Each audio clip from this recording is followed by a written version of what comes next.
And ladies and gentlemen, good afternoon. This subcommittee will come to order. I am grateful to welcome each of you for this hearing of the House Armed Services Committee Readiness Subcommittee on the state of the Marine Corps readiness.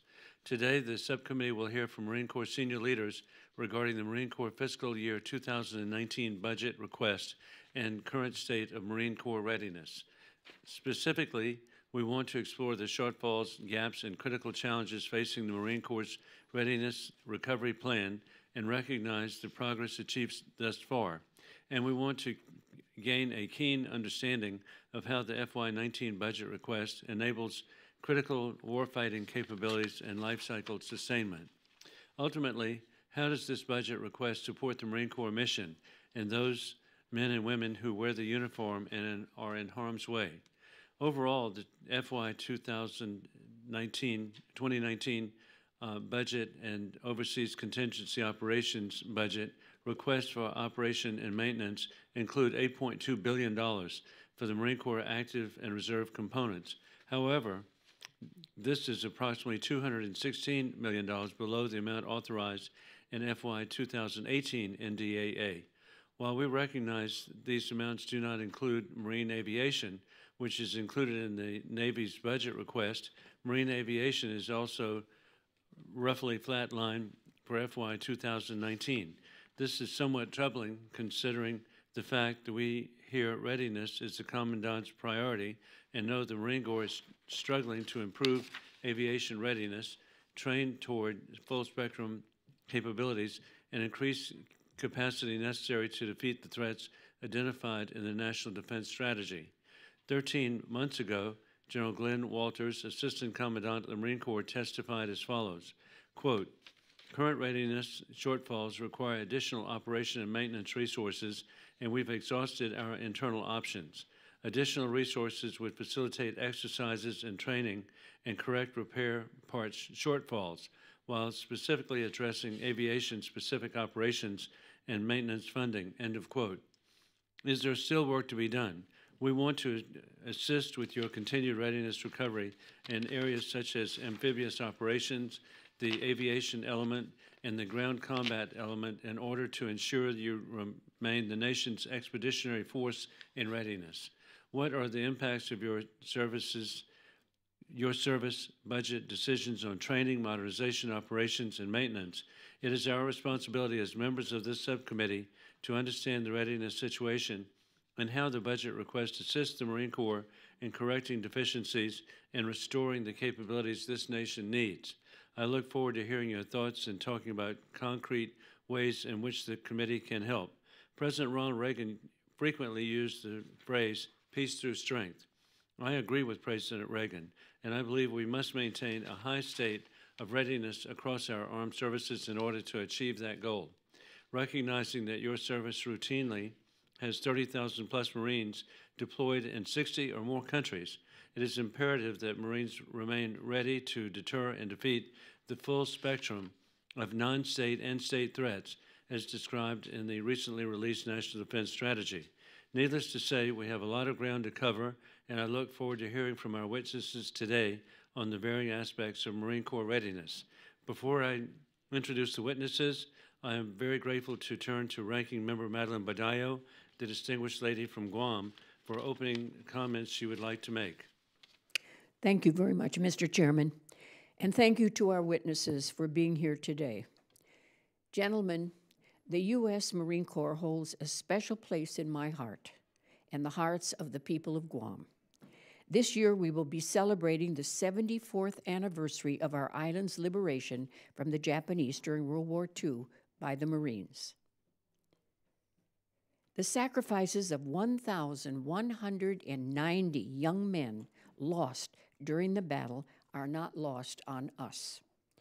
So today, the Readiness Subcommittee is meeting to examine the details of the Marine Corps fiscal year 2019 budget request, and I look forward to hearing from you, the senior Marine Corps leaders, on the current readiness of the Marine Corps active and reserve components, the threat and the operational challenges that you face, your plans for addressing these challenges, and how you will manage your budget to overcome these challenges.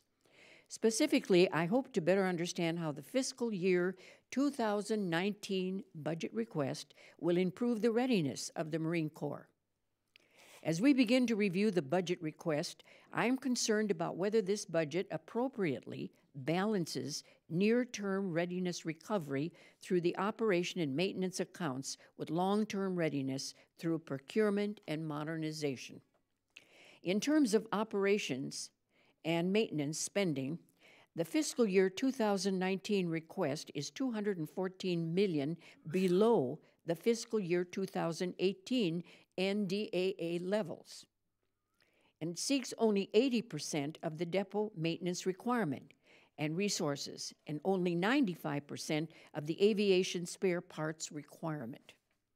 So, gentlemen, we have heard about the readiness challenges of the Marine Corps is facing through various committee hearings and briefings over the past year. We have heard about the negative impact of continuing resolutions, as well as the shortfalls that exist in spare parts, reduced training hours, and critical personnel shortages. In light of the budget deal that was reached earlier this year, I am concerned that the fiscal year 2019 budget request fails to properly resource the accounts that help address these shortfalls and enable near-term readiness recovery. As I mentioned at the outset, the Marine Corps readiness is of special interest to Guam. We want to support your efforts to rebuild readiness and recovery from the budget uncertainty caused by sequestration and continuing resolutions. We hope that today's hearing helps provide more details on the Marine Corps near-term and long-term readiness recovery plans as we begin our work on the fiscal year 2019 NDAA. So again, I welcome you all, and I look forward to the 5,000 Marines that are slated to come to Guam. And I yield back. Thank you, Congresswoman Badallo, and we know those Marines will be greeted warmly by the resident member of Congress. I'm pleased to recognize our witnesses today. I want to thank them for taking time to be with us. We have Lieutenant General Brian Beaudreault, the Deputy Commandant for Plans, Policies, and Operations, U.S. Marine Corps. Lieutenant General Rex C. McMillian, Commander, Marine Forces Reserve, and Commander, Marine Forces North. And Lieutenant General Michael G. Dana, the Deputy Commandant, Installations and Logistics, U.S. Marine Corps. Before I begin, I'd like to remind the witnesses that we have your full statement for the record and that you summarize your comments for 5 minutes or less. And we're very fortunate that Mr. Drew Warren is going to be maintaining the time for all of us. And so we shall begin. General Beaudreault, thank you so much, and we look forward to hearing your opening statement. Chairman Wilson, Ranking Member Bordallo, and distinguished members of the subcommittee, it's a privilege and honor to be here today, along with our Marine Corps Deputy Commandant for Installations and Logistics, as well as our Commander of the Marine Forces, both Reserve and for the component for Northern Command. It's a real privilege to be able to talk about our total force readiness overview today. This afternoon, there was over 184,000 active component and over 3,000 reserve component Marines serving on active duty. Over 100,000 of those Marines are in the operating forces, of which 1/3 of those are routinely operating with allies and partners in 50 to 60 countries on a given day, exclusive of our embassy Marines who are safeguarding 177 diplomatic facilities in 148 countries. The Marine Corps remains the nation's expeditionary force in readiness. As described in the National Defense Strategy, we are an inside force that is operating within the contact and blunt layers, creating time and space for our national leaders. We are forward deployed and forward based, integrated with the Navy to project combat credible forces who are assuring allies, maintaining open sea lines of communication, deterring aggression, and providing discrete capabilities that enable our partners to counter violent extremists. At home, the Navy and Marine Corps team is poised to respond to crisis, as evidenced by our recent response, providing disaster relief in Texas, the Virgin Islands, and Puerto Rico. In addition to supporting current operations, we're developing a more lethal and resilient force that is manned, that will be manned, trained, and equipped to fight and win against a peer adversary, while retaining capability to operate across the range of military operations. China and Russia are building their capacities and capabilities at rapid rates, rates which require Congress to provide steady and predictable funding in order for the joint force to retain qualitative technological overmatch and a broader military advantage over any competitor. I thank the Congress for the bipartisan budget act that lifted the BCA caps. Assuming a budget will pass following the 23 March expiration of the current continuing resolution, the Marine Corps will be adequately funded to pursue our three priorities: modernization, readiness, and manpower. Modernization is the foundation of our future readiness, and the most critical programs include investments in information warfare, long-range precision fires, command and control capabilities, increased lethality for our infantry formations, enhanced maneuver, protected mobility, and ground-based air defense. In addition to USMC programs, it's essential that Congress continue to fully fund shipbuilding plans to achieve 38 amphibious warships, of which 30 must be continuously available. 30 operationally available amphibs allow us to train for the high-end warfare and have the capability to deny an adversary from attaining their immediate objectives. Modernized connectors are also critical to moving and sustaining these combat-credible formations. Our top priority for readiness is to meet our milestones in support of our aviation recovery plan. We will steadily increase the number of ready basic aircraft, sustain the improvement in flight hours per aircrew per month, which we saw a 14% improvement during FY17, and we'll meet a T20 readiness standard by FY20 for our squadrons. The most important asset to our Corps, to the nation, and to our readiness is the individual Marine. As we grow the Marine Corps by another 1,400 Marines, we'll enhance cyber, information operations, special operations, and intelligence. We must ensure steady and consistent funding to ensure we retain the highest quality, most technically skilled Marines. We appreciate the support of Congress to maintain competitive compensation and benefits and high quality of life for our family members. The Marine Corps is committed to ensuring the professional development of our Marines, their education, their career development, in addition to their preparedness for the harshest combat through the most realistic training. Thank you, Mr. Chairman, and I look forward to the committee's questions. Thank you very much, General Beaudreault. We now proceed to Lieutenant General McMillian. Please proceed with your opening statement. Chairman Wilson, Ranking Member Bardalo, and distinguished members of the committee, thank you for the opportunity to appear before you today to testify on behalf of the Commandant of the Marine Corps about the state of readiness of your Marine Corps Reserve. I'm honored to be here today alongside Lieutenant General Beaudreault and Lieutenant General Dana. Also with me today is my Force Sergeant Major, Scott D. Grade. I've been at the helm of Marine Forces Reserve for 2.5 years, and I am pleased to inform you that your Marine Corps Reserve is thriving. Morale remains high, as evidenced by reserve component end strength climbing to 99% of our total requirement, a re-enlistment rate increasing over 25% over the past 3 years, all while the demand for reserve support to combatant commander requirements continues to rise. The responsibility that we carry in Marine Forces Reserve is to be able to respond tonight, and on a moment's notice with fully manned, fully trained, fully equipped, and superbly led compatible units that can instantly and seamlessly plug and play into active component formations. We have to expertly move, shoot, and communicate across the battlefield. It's our #1 priority.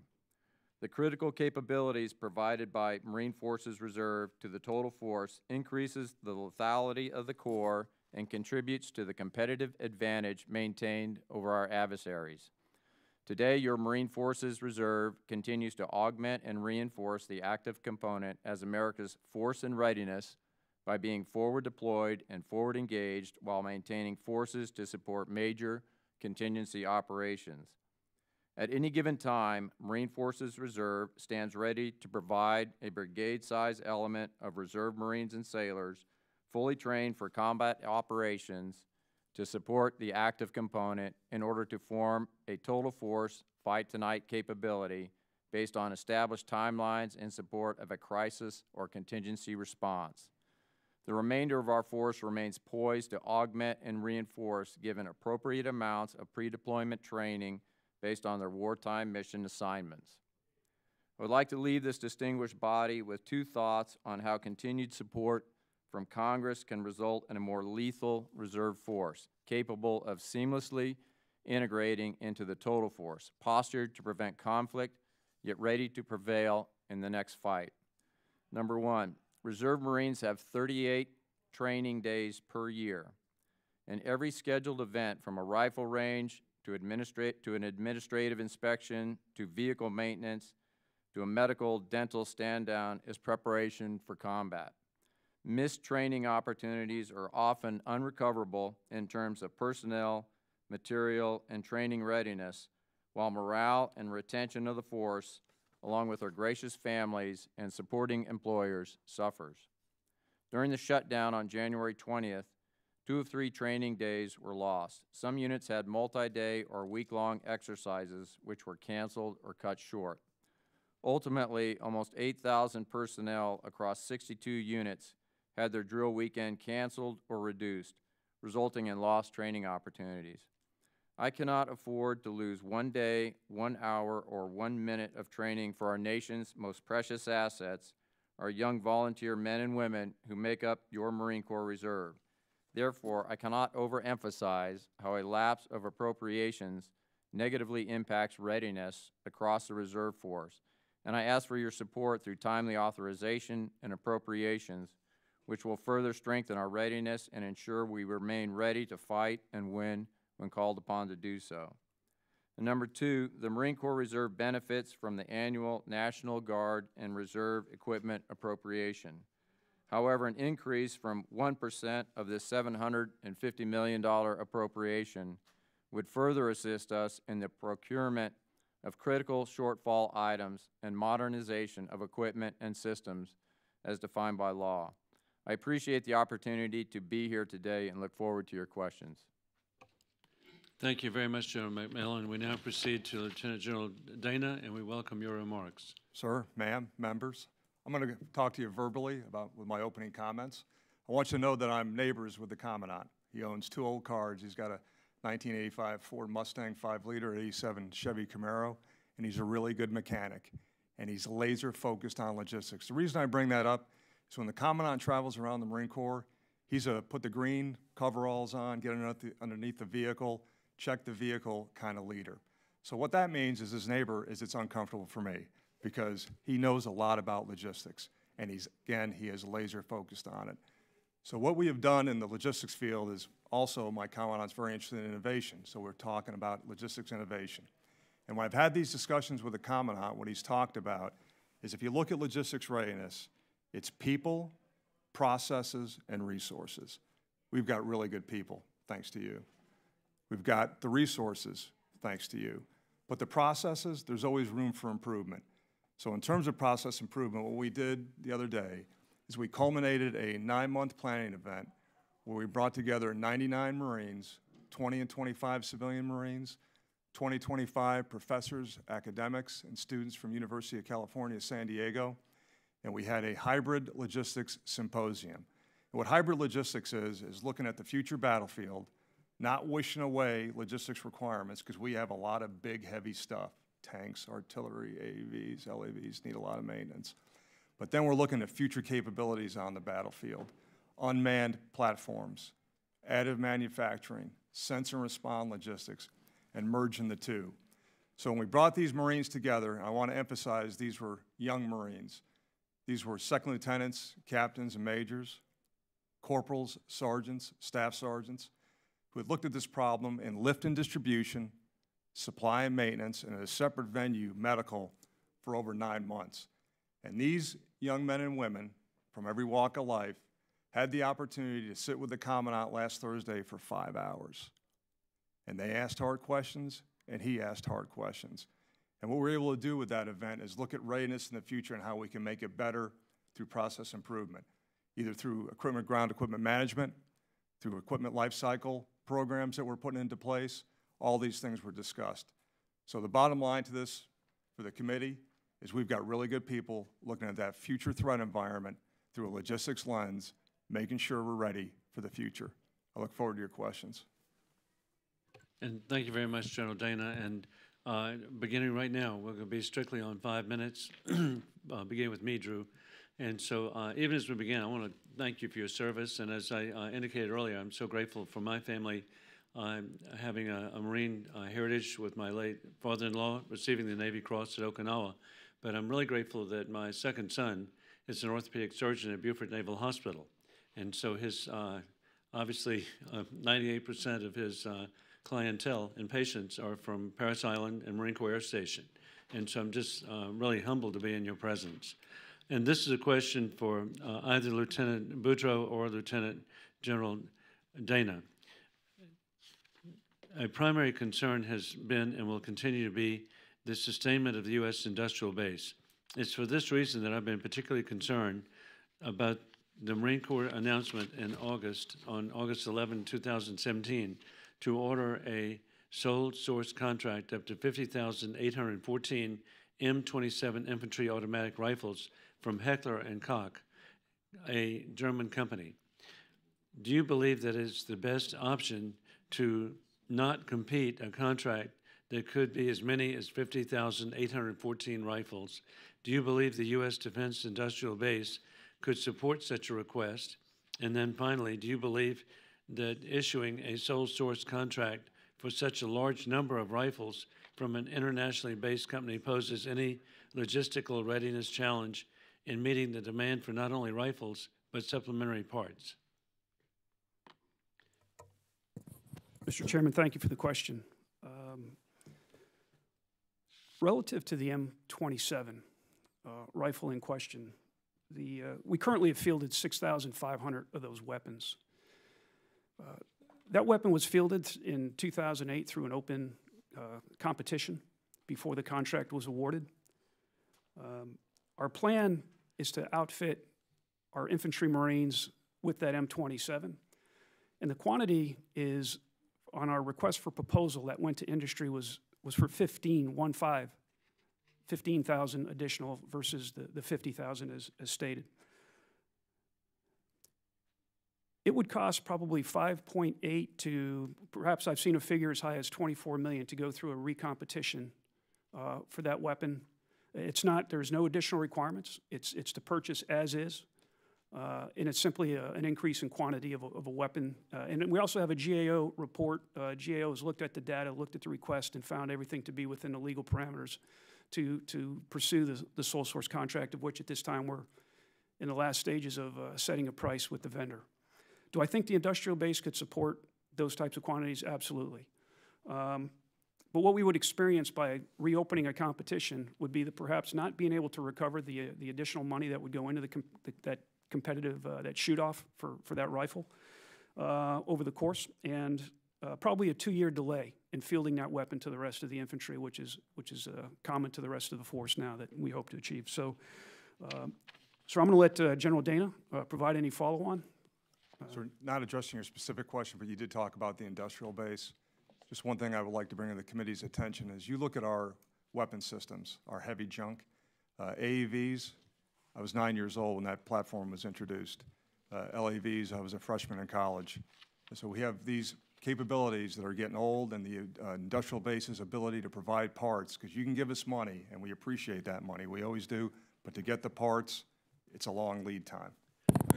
And with the 6,500 in service now, apparently that's not been the utilization has been proper. Yes, sir. What we found, that rifle was also, internal to the Marine Corps. We looked at some other options, and the M27 outperformed some of the other weapons that we're also considering. So it's a great weapon. Gets great reviews from Marines, and we were very eager to try to get it fielded as rapidly as we could. And then a final question for General Dana. Does the Marine Corps have any specific ground equipment readiness challenges? So I would say with our legacy platforms, if you look at our tanks, AAVs, LAVs, and artillery, those consume about 50% of our depot maintenance budget. And the biggest problem we're having, sir, is getting the parts. And we have long lead times for the parts. Now, there's some things that we need to cure internally on that in terms of process to get those parts faster from different providers. But again, the industrial base has some issues. And what I would say is my senior enlisted advisor back here, Master Gunny Bauman, is a tank mechanic.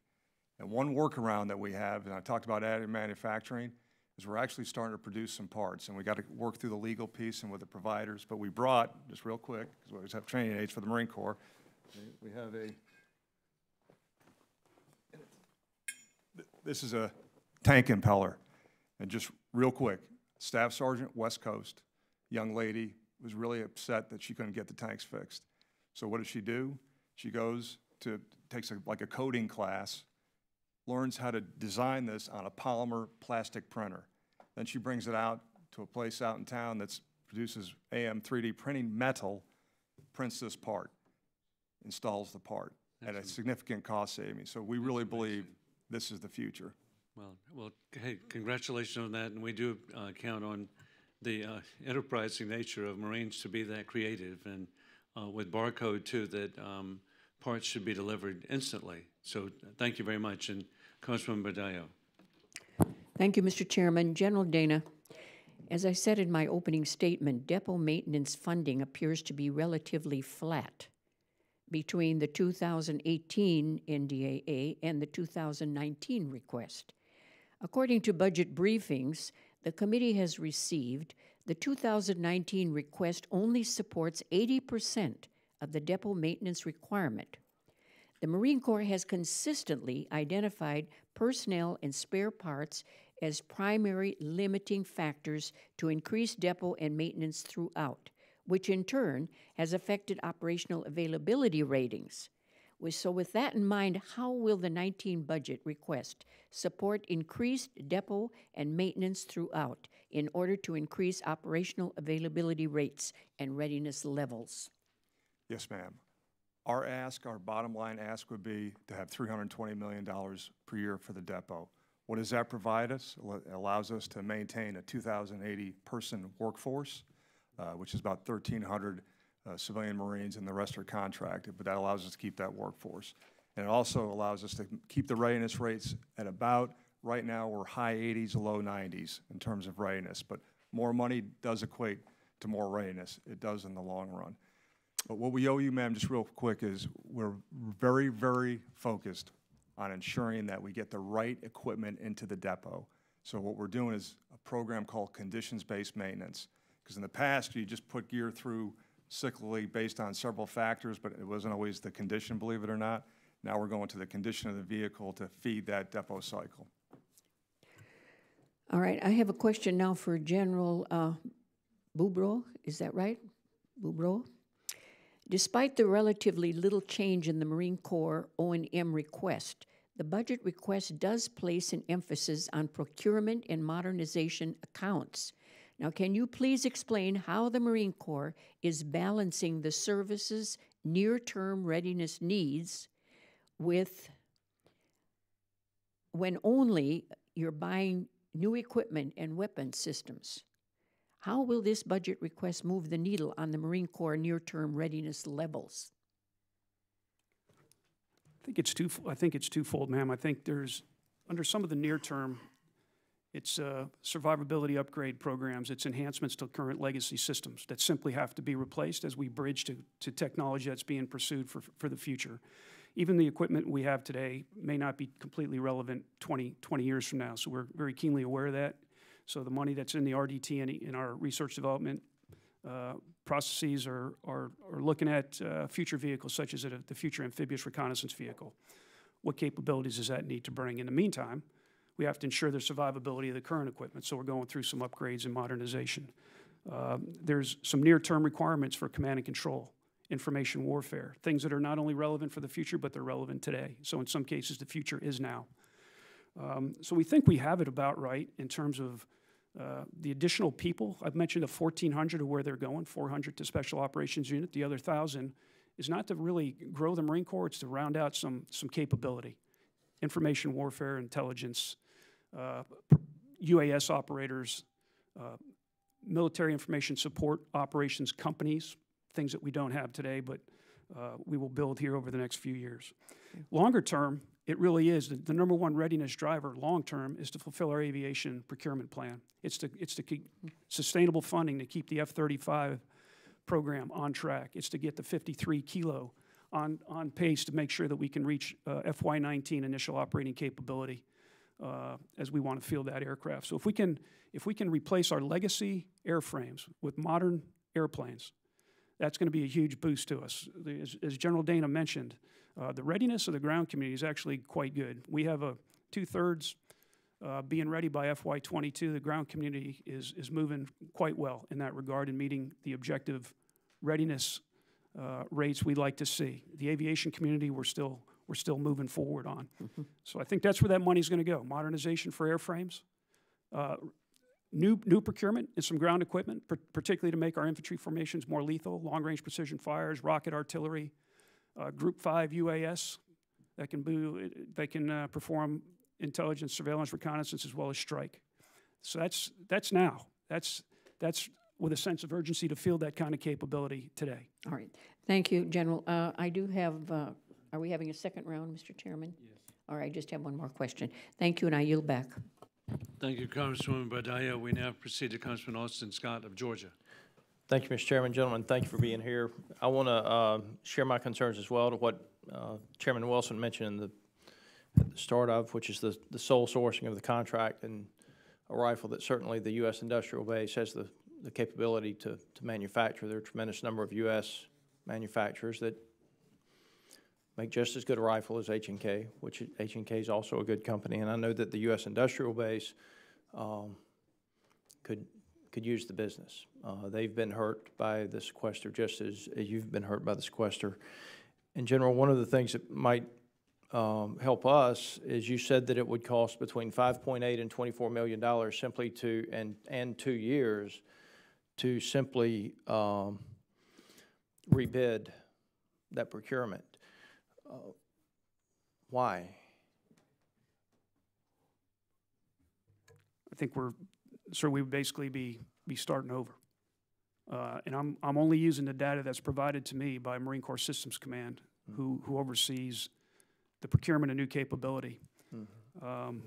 We can come back with additional information on detailing the costs that are broken down within that $5.8 million to some higher number. If you, we'll take that for the record and be sure to provide a response to you, sir. Absolutely, and thank you for that. And it's very frustrating to us on the committee to see the delay in getting the equipment to the soldiers, not just in the Marine Corps, but in the other branches as well. And then when we see the price that we end up paying per unit, if we factor it out, versus what, in some cases, could be bought. This rifle can't be bought off the shelf, but some of the things can. A Night Force scope can be bought off the shelf, and what we end up seeing the final cost being versus what would be reasonable. So you've got a 2-year budget. I wish it was longer. I'm glad it's. At the same time, I'm glad that we have an 18 and a 19 budget number for you to work under. I would caution you, just as I've cautioned the other leaders of the military, that that's a 2-year number, not a 3-year number or a 4-year number, and there's no guarantee with what follows in 20 and 21.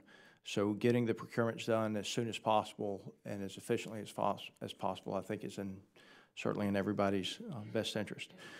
But General Dana, the Marine Corps Logistics Base in Albany, obviously extremely important to us.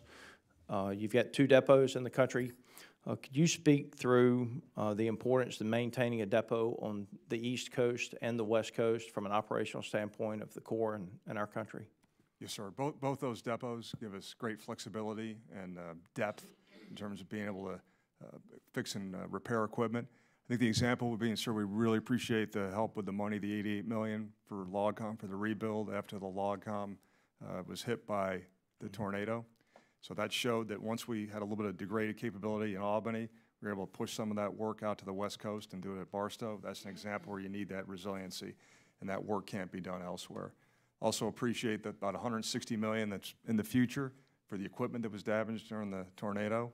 I want you to know, as we look at the equipment and the facilities, we're looking at modernizing. And what I mean by that is the Milcon, $43 million for the new warehouse, 200,000 square feet, climate controlled, and be able to do a better job of preserving the equipment that we have there. But we really appreciate the money for Albany. Thank you. Any suggestions as we go forward, as we go through the 18 budget cycle, the rest of the 18 budget cycle. One of our concerns is that we're effectively halfway through the budget year. Suggestions on what things we can bring forward in the most efficient manner, or areas where flexibility could be potentially written into the law so that we're not forcing you to spend inefficiently. Yes, sir, because the challenge we're having now, and again, we appreciate the money, but if you don't have the appropriation to go with it, for instance, right now at Albany, 2,212 pieces of equipment we have not been able to induct. So that's shoot, move, communicate equipment that we can induct because we're going on previous funding levels. If we had this year's funding levels and we had the money, we could put that gear in for maintenance. And that's just going to get worse the longer we go. Mm-hmm. Gentlemen, thank you for your service, and I know that you share the frustrations as well as we do with the cost of the procurement and the timeliness of it, and so look forward to finding ways to remove that bureaucracy from getting the soldiers the equipment they need in a timely and efficient manner. Thank you. I yield. And thank you very much, Congressman Scott. We now proceed to Congressman Joe Courtney of Connecticut.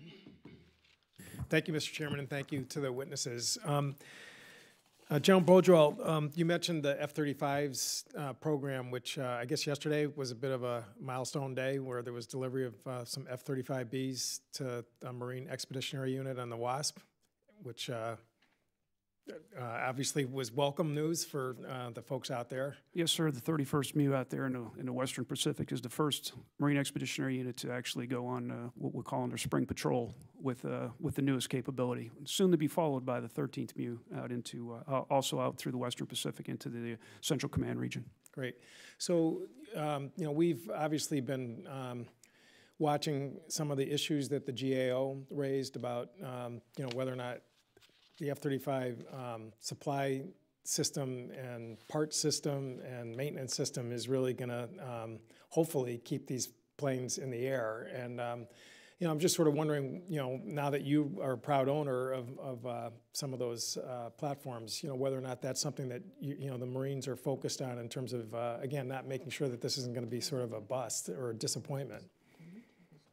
I think General Rudder, our Deputy Commandant for Aviation, sir, has done everything he can to lean forward into the type of spares that would need to be put aboard.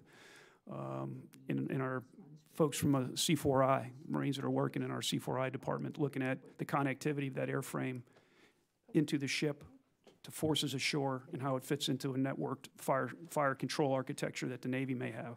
So we got a ways to go a little bit in some areas on the C2 that goes with the platform. But in terms of the readiness to maintain that aircraft aboard the ship, I think we're in pretty good shape to include a spare engine. Good, thank you. And it's good. You know, we obviously want to hear more about that as you know, things unfold out there. So the fiscal year 19 unfunded requirements list that was submitted by the Marine Corps is focused, it appears, almost exclusively on military construction and infrastructure. Congratulations, General. But I just my neighbor. Yep. But you know, I mean, the question sort of that I have is just, well, I mean, no offense, but I mean, there are other issues that you know you also I think have to balance, and just are you comfortable that you know in terms of you know personnel, refurbishing equipment, vehicles, and aircraft, you know those assets are not going to get crowded out by that, by those priorities? I think two things, sir, before I turn it over to General Beaudreault. So what the Commandant stressed to us is have to be good stewards of the taxpayer dollar. So in our internal processes for our equipment and all the maintenance, before we ask for more money, we need to make sure that we can show you that we have the right processes in place. Also, with the MILCON that we got, there were 8 projects, $236 million. We have an $11 billion MILCON shortfall. So as the Commandant looked at the portfolio, that portfolio has taken the most risk over the past 10 years. So that was the decision to go with that unfunded priority list. Ryan. Thank you. I would just add on to the very tail end of that, as some of that MILCON has gone to putting up hangars for F-35s and V-22s. So it's completely understandable why we'd be short in that area. In terms of the other accounts for operations and maintenance, I think we're funded fine for 18 and 19. It's not so much a matter of the money. It's a matter of the time to train in many cases. We're on a 1 to 2 deployment to dwell. In order to build the kinds of comprehensive readiness just simply requires additional time. And so we're looking for ways to, as the chairman works through the risk to mission, risk to force, and how we're going to set the globe, may indicate some recovery that we might be able to have in terms of time to train. Again, with the focus on the primary threats addressed in the national defense strategy of countries to keep our eye on. So I think the accounts are funded well, and we're not anticipating any shortfalls in terms of our ability to train and modernize and retain high-quality people. Thank you. I mean, those are very good explanations and helps us understand it better. So thank you for your testimony. With that, I yield back. And thank you, Congressman Courtney. Now we proceed to Congressman Mike Gallagher of Wisconsin. Thank you, Mr. Chairman. Gentlemen, thank you for joining us today. So obviously, we've had recently the release of the National Security Strategy, the corresponding National Defense Strategy that talks a lot about the return of great power competition. For the last 17 years, the Marine Corps in particular has been engaged in less than great power competition, irregular warfare, counterinsurgency, things like that. How do the Marine Corps operating concepts complement the new national strategic guidance, and in what ways might they need to be updated to be able to deter and potentially defeat near-peer adversaries? Just a small question. Sure, I'll take that.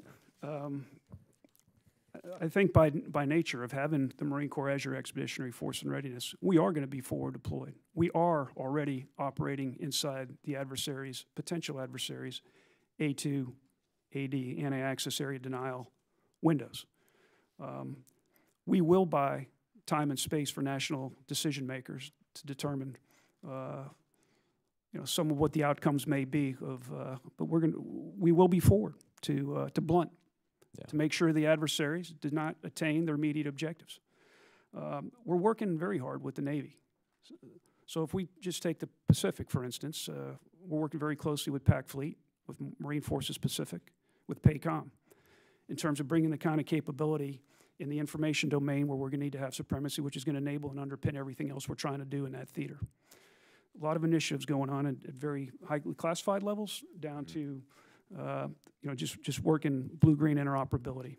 There's a series of workshops being undertaken by our Deputy Commandant for Combat Development and Integration with the Navy, symposiums that are happening out at SPA War LANT and SPA War PAC that's looking at the ISR challenges, the command and control challenges, which will then lead into prototyping a capability. So once the wargaming is done, once these workshops are done, they'll bring industry together, look at how we can prototype to get after any gaps that might be discovered, and then work those into our FY20 experimental plans to enhance our capabilities. So I think it's very much a naval Marine Corps integrated op when we look to the future. And I think we're on the right path. And Lieutenant General Dana mentioned sort of a creative exercise to think about the battlefield of the future and what that means from a logistical standpoint. I'd actually like to ask General McMillian, from a reserve perspective, are there perhaps creative opportunities to leverage some of the cyber expertise or some of the creative day jobs our reservists have in support of that future battlefield?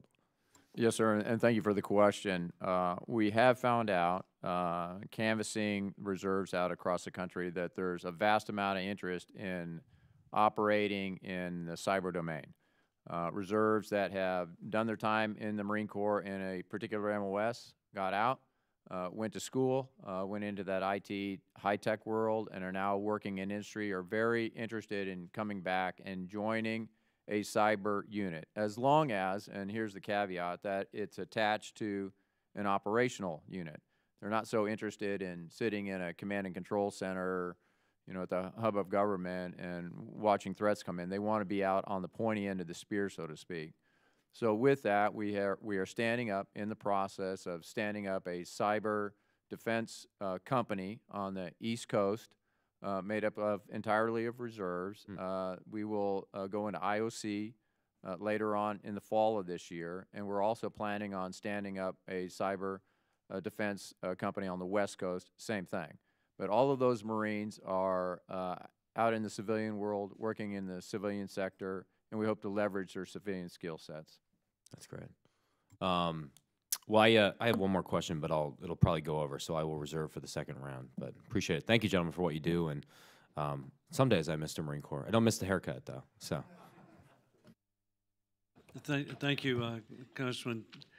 We appreciate so much Congressman Gallagher with his marine heritage. So thank you for your service in so many different ways. And we now proceed to Congressman Salud Carbajal of California. Thank you, Mr. Chair. I was noticing your pistol awards there, and I noticed that Lieutenant General Dana is needing a little bit more field time. So I was hoping you other two generals could take him out a little bit so we could get to that expert award. Generals, I really appreciated the time that you spent with me in my office in advance of this hearing. I wanted to ask you guys a question regarding aviation. Aviation readiness remains a priority for the Marine Corps as the services face a strike fighter shortfall due to delays in the Joint Strike Fighter program. According to the Marine Corps, the key to the future readiness of the Marine aviation is transition from legacy assets, FA-18s and AV-8Bs, to the Joint Strike Fighter F-35B. What mitigation strategies, if any, does the Marine Corps have in the event that the F-35 squadron transitions take longer than the expected 2 years, or F-35 squadrons continue to experience technical delays?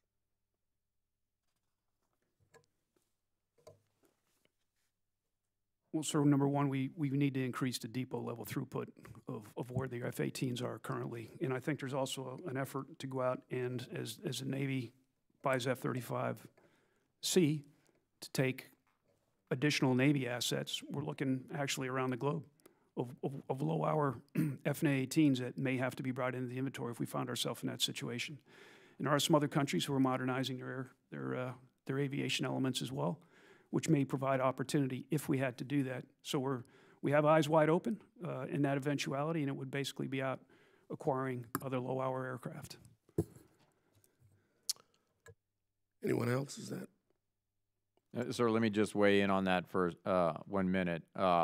I think we're on we've reached the bottom of the bathtub, and that we're on the upswing, particularly with the F-18 and its readiness.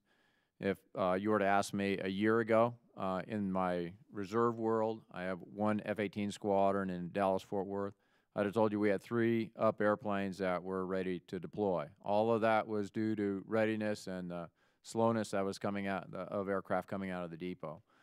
This year I have 7 up airplanes ready to deploy, and I expect to have a full complement of 12 deployable combat aircraft by midsummer or the end of the summer. So I think we're climbing up out of that hole, sir. Thank you. Just a couple more questions, perhaps more to Lieutenant General Dana. Is energy efficiency a part of the Marine Corps' discussion when it comes to enhancing readiness and modernization? And 2, what steps are being taken to protect installations from the impact of climate change, such as sea level rise? So on the energy, the priority for the Commandant is first energy resiliency and then energy efficiency. In the past 6 months, in my current position, I've been to East Coast, West Coast, overseas, and I would say Albany, Georgia, is really the gold standard for energy use in terms of the thermal heating that we're using there. Camp Lejeune used to be on coal, moving to gas. And by the way, $186 million in energy resiliency packages across the Marine Corps. Overseas, Iwakuni, very resilient. I could go through every base. What I would say, the one area that we do not have the resiliency that we need is Camp Pendleton.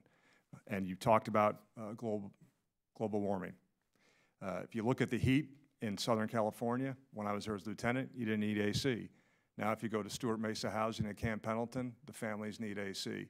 But the electrical grid needs a $40 million upgrade to get there, and we're working that internally to get the funding. So energy resilient, we're all on track with the exception of Camp Pendleton. Efficiency, due to the last administration and this administration, I mean, we're moving ahead really well. In terms of what the ACMAC talked about with Parris Island down in South Carolina, I was there a month ago at 0940 in the morning at high tide. And the road that connects the airfield side of the base with the main side of the base, the water was about 2 inches below the roadway. So we're going to commission a study to look at the 30 to 50-year look for Parris Island and other coastal bases. Cherry Point is another one because Cherry Point's also at a low altitude, to see the impact of global warming, rising sea levels, and what we would need to do to make those bases more resilient. Great. Thank you very much. Mr. Chair, I yield back. Thank you very much, and we will proceed now to a second round. A question I have for General Beaudreault. What are the Marine Corps plans to enhance lethality? So I think there's a number of different programs. Let me start with the infantry. It is the fielding of the M27. It is the procurement of ammunition that gets us out to some extended ranges. It is bringing a second rocket battalion into our artillery. It is the pursuit of unmanned aerial systems that have an ability to see and shoot. It's the fielding of the F-35s. It's the information warfare enablers that will add lethality. It's the command and control systems down to the individual Marine level to communicate with F-35s that will further add lethality into small unit formations. So there's a number from our from our aviation element through our ground combat element, all with an eye towards moving out in the direction that our Secretary told us to, which is to make a more resilient and lethal force. And has there been any development on unmanned ground vehicles? So there has. I mean, the Army's done some great work here. We're partnering with them in terms of, follow vehicles, follow trailers. But in the unmanned family, we're looking at air, surface, subsurface means to move from point A to point B. For instance, Johns Hopkins has a device called the Kraken, which is an underwater quadcopter that can sit on a littoral floor. You leave it there for a while with a small load, then activate it and move forward. And as you've probably seen in the Super Bowl and other events, you have hundreds and hundreds of drones. This is great pennies on the dollar for an investment, because if you have unmanned capabilities instead of a human, that's even better. The other thing we have that we're working on, sir, is what they call ACUS, which is pilot in a box, which can literally be put on a K-MAX or some other type of legacy helo platform. No human being can do terrain flying, and you can fly that from point A to point B to deliver supplies. So numerous things that we're looking at, sir. Well, we're really pleased on behalf of our country the different options you're looking into. And Congressman Beaudreault. Thank you very much, Mr. Chairman. This will be just kind of a wrap-up, and maybe we have been talking about it, but I don't have a clear picture of it. So to any of you that want to jump in, can you tell this committee that you will be outfitting planes and other equipment that has been inoperable for years? Because I've visited many of the bases because of a lack of parts. And you will be using these funds for these needs, or will you just continue to buy new equipment? I just feel that, maybe some of them are beyond operable or being used, but I just want to know what percentage of the budget you'd be using to repair some of these this equipment that has been sitting there for a long, long time because of, and not just the Marine Corps, but each branch of the service has the same problem. So again, how does a flat O&M request help in this area? Yes, ma'am. Earlier I mentioned on our depot, that 320, and now I'm going to move it, if it's okay, to 350 million a year to help with that depot level maintenance. For secondary repairables and our IO maintenance, we're spending about 245 million. But what the Commandant's really pressuring us to do is we've got 18,000 Humvees, 8,000 MTVRs, 2,500 LVSs in the inventory. And what we're looking to do, ma'am, is to right size that inventory. And when we come up with that blended fleet for ground mobility, which will be a mix of JLTV, new platform, recapped Hummers, lower number, and LVS is rebuilt, we're going to be smaller, but the readiness will be even higher. So we're going to need that money at some point, but we just want to make sure we do our due diligence first. Thank you. Anybody else? No, I'd just say there's a parallel, ma'am, on the aviation side as well, and that's the whole nature of our backlog at the depots and trying to get high-hour airframes through the inspection process and get those back to be airworthy fixed-wing aircraft. Thank you. I'm sorry, ma'am. I forgot to mention one thing, if I could. I'm sorry, Rex. In our reset, for our equipment coming out of the fight in Afghanistan and Iraq, we spent $3.65 billion. 71% of the equipment, shoot, move, and communicate, went back to the Marines. But we divested of 21%. So 21%, we looked at the equipment, as you pointed out, it looked terrible, it was not ready, or couldn't be refurbed in a cost-effective manner, so we got rid of it. Just so you know that we're working that process. right. Sorry, Rex. Thank you, and thank you, Mr. Chairman, because that was really something I wanted to know, and you made it very clear. Thank you very much, and I yield back. And thank you, Councilman Bardaya. We now conclude with Councilman Mike Gallagher. I have maybe a bizarre question. We talk about readiness often in terms of things, you know, ships, weapons, you know, whatever piece of equipment, and less about physical and mental readiness. I mean, it seems like with the changes to the PFT, the CFT hasn't undergone any changes recently, but the PFT standards, correct me if I'm wrong, PFT standards have gone up on all 3 domains, correct? Which I think is a great move. I'd just be interested in what inspired that move, and correspondingly, why was the combat endurance test at IOC dropped? Because that seems to move in the opposite direction of the overall fitness test throughout the entire Marine Corps. If I could start with the IOC. Yeah. What we found is that the standards that were implemented at IOC were done by a local commander, you know, based on his experience, but we're breaking people. And I don't have as much infantry time as General Beaudreault, but I spent 3 years in an infantry battalion. Yeah. And you've got a lot of time. Same, is we were putting 150, 160 pounds on Marines and breaking them at a very young age. So as you look at a realistic combat environment on the load that we want to put on a Marine, it's not going to be that kind of weight. So why would we test to that level weight if that's not how we're actually going to implement and put forces in? Sure. So. But can I just follow up on that? Was it not true that attrition was actually not that high due to the combat endurance test? I just don't know the data. No, you would know the data better than I. So we'll get to the data with the attrition, because I'm on the Commandant's task force for Marines United. I'm the deputy to the assistant commandant on that. And we really looked at those numbers, and we were breaking people. Okay. And the attrition rate was very high, which had some downstream effects on our amount of infantry officers that we're bringing into the fleet. Sure. So. And I think the only thing I can add to that, sir, is that I'm not sure that that test in and of itself was the standalone metric on whether someone had the potential to be an infantry officer in the Marine Corps. So it just became another indicator, vice the indicator, on whether they were going to succeed or not as an infantry officer. Sure. I appreciate that. I would welcome, if it's not publicly available, obviously I can do my own research, but whatever you can share with me, I'm just interested in. Thank you. Thank you very much, Congressman Gallagher, and thank each of you for being here today. Your service is so much appreciated by the American people, and there being no further questions, we are adjourned.